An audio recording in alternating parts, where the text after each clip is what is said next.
Camilla broken in 37 seconds. How the royal guard reacted to her order for Charlotte. The morning sun cast long shadows across the cobblestones of Windsor Castle as Queen Camilla stepped out of the royal car. She adjusted her hat, a navy blue piece adorned with a single pearl brooch that had belonged to the late Queen Elizabeth. The air was crisp, typical for an October morning, and the smell of autumn leaves mixed with the distant aroma of the castle kitchens preparing for the day's events. Princess Charlotte, just 8 years old, walked beside her step-grandmother, her small hand clutched tightly around a bouquet of wildflowers she had picked from the gardens that morning. The young princess wore a burgundy coat, her hair tied back in neat braids that bounced with each step.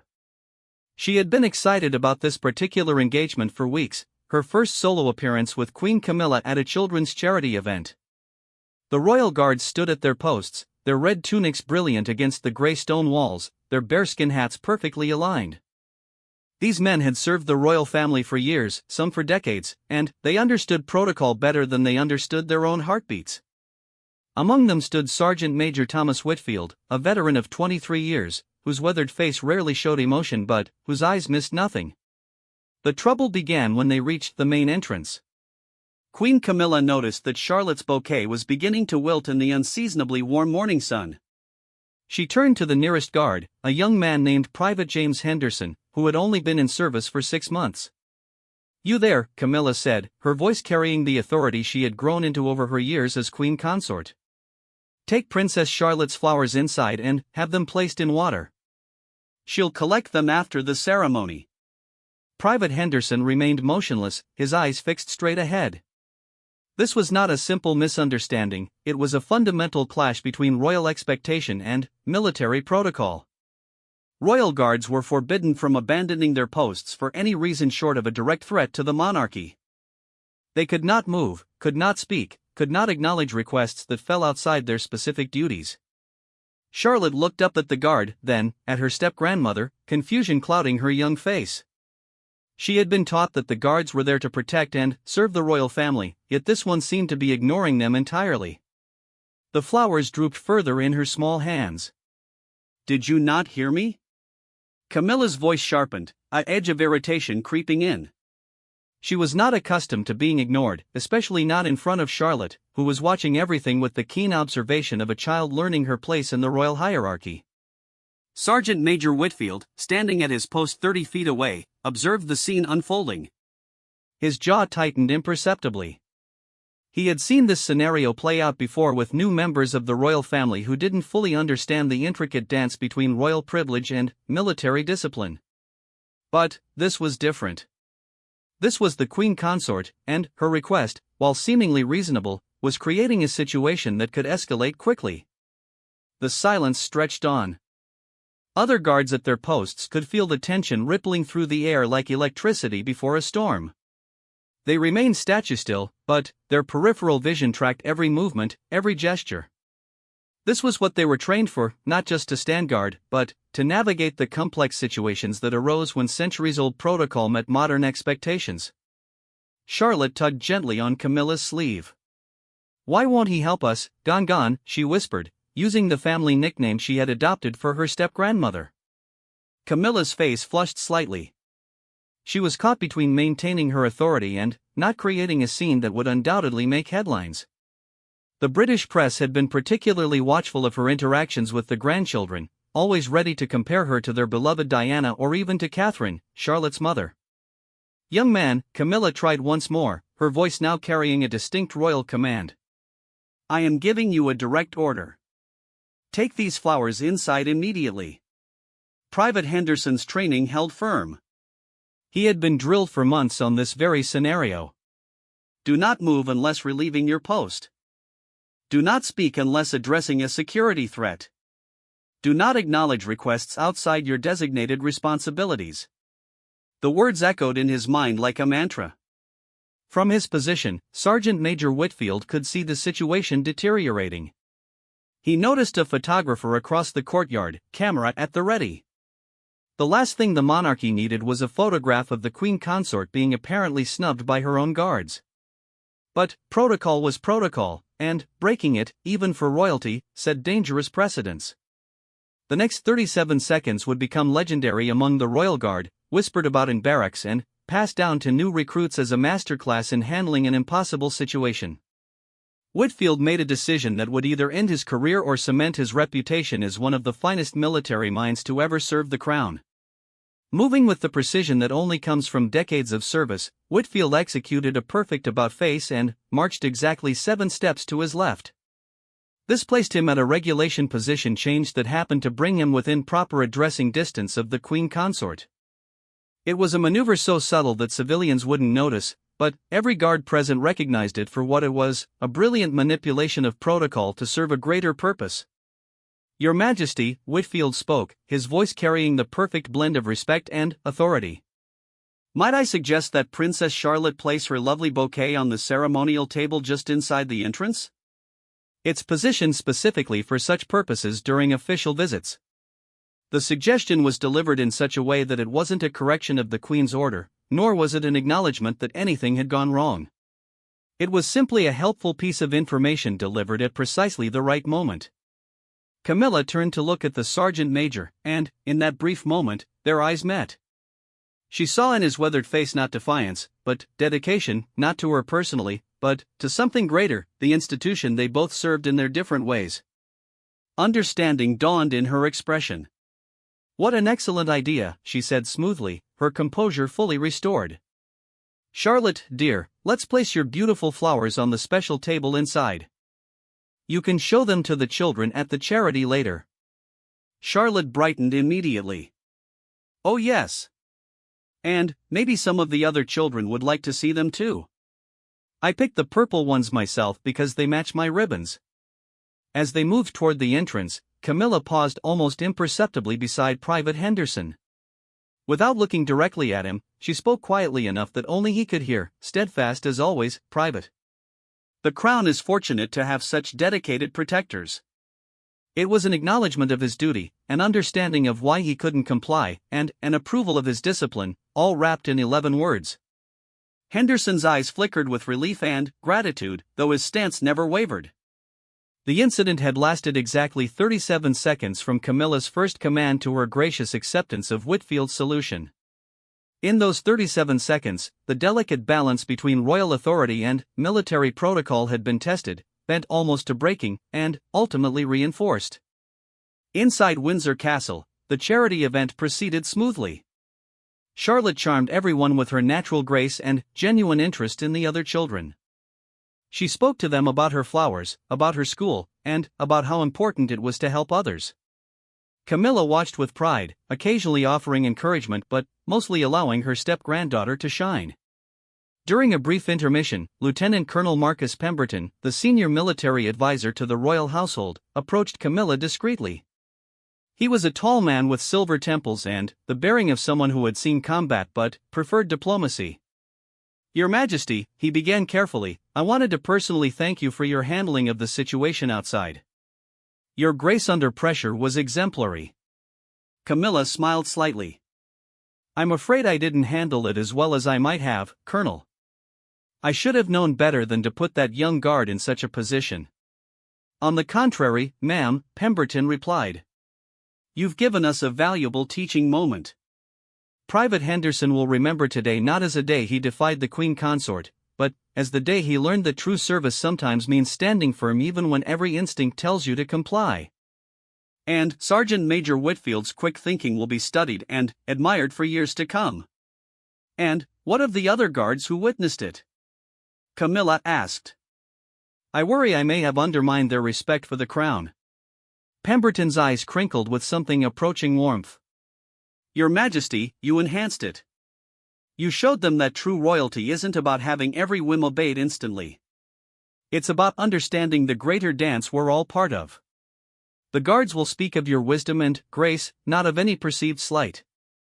As if to prove his point, when Camilla and Charlotte departed the castle 3 hours later, every guard they passed seemed to stand a little straighter, their eyes flickering with what might have been approval as the royal pair walked by. Private Henderson was still at his post, and, as they passed, Charlotte waved at him with the innocent enthusiasm of childhood. "He's very good at standing still, isn't he, Gon?" Charlotte observed. "The very best, darling," Camilla replied. "That's exactly what makes him so special."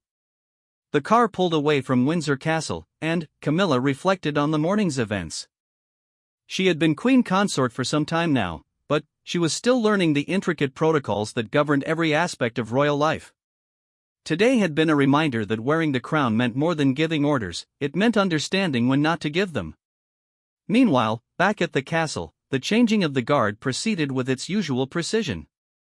As Private Henderson was finally relieved of his post, Sergeant Major Whitfield was waiting for him. "Well done, lad," Whitfield said simply. "Her Majesty was testing you, whether she knew it or not. You passed with flying colors." Henderson finally allowed himself to relax slightly. "I thought I was about to end my career before it properly began, Sergeant Major." "Nonsense," Whitfield replied. "You upheld your oath." The Queen Consort recognized that, even if it took her a moment. That's the mark of true nobility, the ability to recognize honor even when it doesn't bend to your will. Word of the incident spread through the guard ranks like wildfire, but not as gossip or scandal. Instead, it became a teaching story, a perfect example of how protocol and loyalty could coexist, how respect could be maintained even in the face of conflicting duties. 3 weeks after the Windsor incident, Buckingham Palace hosted a grand state dinner for visiting dignitaries. The royal guard was out in full ceremonial dress, their presence both decorative and functional. Queen Camilla arrived early, as was her habit, to inspect the arrangements personally. As she walked through the palace corridors, she noticed Private Henderson standing guard outside the blue drawing room. Their eyes met for a fraction of a second, and Camilla offered the slightest nod of acknowledgement. Henderson remained perfectly still, but there was something in his bearing that suggested pride rather than mere duty. The state dinner was a glittering affair. Ambassadors, diplomats, and nobles from across the Commonwealth gathered in the palace's grand ballroom. Charlotte was not present, such late evening events were still beyond her years, but her absence didn't stop several guests from commenting on the charming photos that had emerged from the charity event at Windsor. "Your step-granddaughter is growing into quite the young royal," the ambassador from Canada remarked to Camilla during the reception. "The photographs from Windsor showed such poise for one so young." Camilla smiled warmly. "Charlotte is a treasure. She teaches me something new every day about grace and innocence." What the ambassador didn't know was that the photographs he referenced had captured not just Charlotte's charm, but a moment of institutional harmony that had almost gone awry. The images showed Charlotte placing her flowers on the ceremonial table, Camilla guiding her with a gentle hand, and, in the background, slightly out of focus but unmistakably present, the rigid forms of the royal guard maintaining their eternal vigil. Later that evening, as the formal dinner progressed, Sergeant Major Whitfield supervised the guard rotation with his usual efficiency. He had received a commendation for his handling of the Windsor incident, though it was couched in language that made it sound routine. For exceptional judgment in maintaining protocol while facilitating royal duties, the citation read. Only those who knew the full story understood its significance. The palace's military liaison office had actually incorporated the incident into their training materials. New recruits were presented with the scenario as a hypothetical. What would you do if a member of the royal family gave you a direct order that conflicted with your posted duties? The correct answer, they learned, was not simply to refuse, but to maintain position while trusting in the system to provide a solution. This system, built over centuries, recognized that the relationship between the monarchy and its protectors was symbiotic but separate. The guards served the crown, not the individual wearing it, and sometimes protecting the institution meant disappointing the person. As the evening wore on, Camilla found herself in conversation with General Sir Richard Davies, the chief of the defense staff. He was a man who had served under 3 monarchs and had seen the royal family through numerous transitions. "I heard about your visit to Windsor," he said carefully, testing the waters. "Sergeant Major Whitfield is one of our finest." Camilla's eyes sparkled with understanding. "Indeed he is, General. Though I suspect Private Henderson deserves equal credit for maintaining his post so admirably." The general smiled. "Your Majesty's understanding of military protocol has always been appreciated by the services. Not everyone in your position would have recognized the importance of what that young man did, or rather, didn't do." "I'm still learning, General," Camilla admitted. The transition from private citizen to queen consort involves more education than people might realize. Every day brings new lessons in the delicate balance between authority and tradition. If I may say so, ma'am, the general ventured, your handling of that situation has already become something of a legend among the guards. They call it the 37-second stand. Camilla laughed, a genuine sound that drew glances from nearby guests. How dramatically military of them. Though I suppose 37 seconds can feel like an eternity when you're standing there wondering why a young man won't take a simple bouquet of flowers. But, you understood in the end, the general pointed out. That's what matters. You showed them that the crown understands and respects their duty, even when it might seem inconvenient. The conversation was interrupted by the arrival of dessert, but its impact lingered. Camilla realized that the incident at Windsor had been more than just a momentary awkwardness, it had been a defining moment in her relationship with the military forces that protected the royal family. As the state dinner concluded and guests began to depart, Camilla made her way through the palace corridors one final time. The guards stood at their posts, unchanging as the centuries-old stones around them. But now she saw them differently. Each was a Private Henderson, ready to maintain their duty even in the face of royal displeasure. Each was a Sergeant Major Whitfield, prepared to find creative solutions within the bounds of protocol. The morning after the state dinner, Charlotte visited Buckingham Palace with her parents for a family luncheon. As they walked through the gates, she noticed the guards and remembered her flowers from the Windsor visit. "Mummy," she asked Catherine, "why don't the guards move when we walk by?" Catherine glanced at Camilla, who had overheard the question. The queen consort stepped forward with a gentle smile. "They're like the castle walls, Charlotte," Camilla explained. "Strong and steady, always there to protect us. They don't move because that's their special job, to be our unchanging guardians." Charlotte considered this seriously, then nodded. "Like when I have to sit still for portraits?" "Exactly like that," Camilla agreed. "But, for much, much longer." The young princess looked at the nearest guard with new respect. "That must be very hard." "The hardest things are often the most important, darling," Camilla said, her words carrying weight beyond the child's understanding. Later, over luncheon, the conversation naturally turned to Charlotte's upcoming appearances and her education in royal protocol. William mentioned the importance of understanding the various roles within the royal household, from the guards to the staff to the ceremonial positions. "I remember being Charlotte's age and not understanding why everyone had such specific jobs," he reminisced. "Granny had to explain that everyone had their part to play, like instruments in an orchestra." Camilla nodded thoughtfully. The late queen had such a wonderful way of explaining these things. I find myself thinking often about what she would say in various situations. "You're doing brilliantly," Catherine said warmly. "Charlotte adores her time with you, and you're teaching her so much about grace and dignity." The compliment was genuine, and Camilla accepted it gratefully. The journey from Duchess of Cornwall to Queen Consort had been long and sometimes difficult, but moments like these, surrounded by family, accepted and appreciated, made every challenge worthwhile.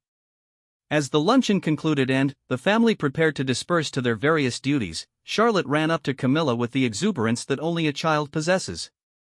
Gone, next time we visit somewhere, can I put my flowers on the special table again? I like that the other children could see them there." "Of course, darling," Camilla replied, hugging her step-granddaughter. "That's what the special tables are for, to share beautiful things with everyone." William and Catherine exchanged knowing looks. They had heard about the Windsor incident through the palace grapevine, and they appreciated how Camilla had turned a potentially embarrassing situation into a learning experience for Charlotte. The royal family departed, each to their own residence and responsibilities. But the impact of those 37 seconds at Windsor continued to ripple through the institution. New protocols were quietly implemented for handling similar situations. The ceremonial tables at royal residences were given more prominent placement. Most importantly, a new understanding had been forged between the queen consort and those who served the crown. Months passed, and the story of the 37-second stand became embedded in Royal Guard lore. It was told to new recruits not as a cautionary tale, but as an example of how the system worked when everyone played their part correctly. Private Henderson, who had worried his career might end that day, found himself promoted ahead of schedule. His steadfastness under pressure had marked him as someone who understood the deeper meaning of service. Sergeant Major Whitfield continued to serve with distinction, his quick thinking that day adding to an already impressive record. He would sometimes catch the Queen Consort's eye during ceremonial events, and there would be a moment of shared understanding, a recognition of that morning at Windsor when protocol and pragmatism had danced on a knife's edge. For Camilla, the incident became a touchstone in her evolution as Queen Consort. She had learned that true royal authority didn't come from having every command instantly obeyed, but from understanding and respecting the complex web of tradition and duty that supported the monarchy. The guards weren't there to serve her whims, they were there to preserve something greater than any individual, even one who wore a crown. The lesson extended beyond her interactions with the military. Camilla found herself more attuned to the various protocols and traditions that governed royal life, not as restrictions but as the framework that allowed the monarchy to endure. She became known for her deft handling of ceremonial situations, always aware of the boundaries while finding grace within them. Charlotte, meanwhile, grew in her understanding of royal duty. The flower incident became part of her education, a gentle introduction to the idea that being royal meant respecting the roles and responsibilities of others, even when it might seem inconvenient. Years later, as a young woman taking on more royal duties, she would remember that morning at Windsor and the lesson it taught about humility and understanding. The British press, always eager for royal drama, never quite got the full story of those 37 seconds. The photographers present had captured images of Charlotte with her flowers, of Camilla guiding her inside, of the guards standing steadfast at their posts. But the tension, the testing of wills, the moment of understanding, these remained within the palace walls, another secret in an institution built on discretion. In the end, the incident served to strengthen rather than strain the relationships within the royal household. It reminded everyone involved, from the Queen Consort to the newest recruit, that they were all part of something larger than themselves. The monarchy endured not because everyone always agreed or because every order was instantly obeyed, but because each person understood their role and played it with dedication. The 37 seconds at Windsor had tested that understanding and found it strong. Camilla had learned that true queenship meant knowing when to bend. The guards had demonstrated that true service meant knowing when to stand firm. And, in that delicate balance, the ancient institution of the British monarchy proved once again its ability to adapt while maintaining its essential character. As the seasons turned and royal life continued its steady rhythm of ceremonies, celebrations, and duties, the morning at Windsor faded from immediate memory but left its mark on all who had witnessed it. It became part of the accumulated wisdom passed down through generations of royal service, another story in the vast tapestry of tradition and protocol that surrounded the crown. For Queen Camilla, it marked a turning point in her journey from outsider to integral part of the royal family. She had been tested not by design but by circumstance, and her response, ultimately gracious and understanding, had earned her a deeper respect from those who served. The guards no longer saw her as just Charles's wife playing at being queen, but as a true queen consort who understood the weight and responsibility of her position. And, in the barracks where the royal guards trained and lived, the story of Private Henderson's 37 seconds of perfect discipline became a benchmark. When new recruits struggled with the demanding requirements of their role, when they questioned why they couldn't simply help when asked, they were told about the morning when a queen learned the true meaning of service, and a young guard taught it to her simply by doing his duty. The incident had lasted 37 seconds. Its lessons would endure for generations.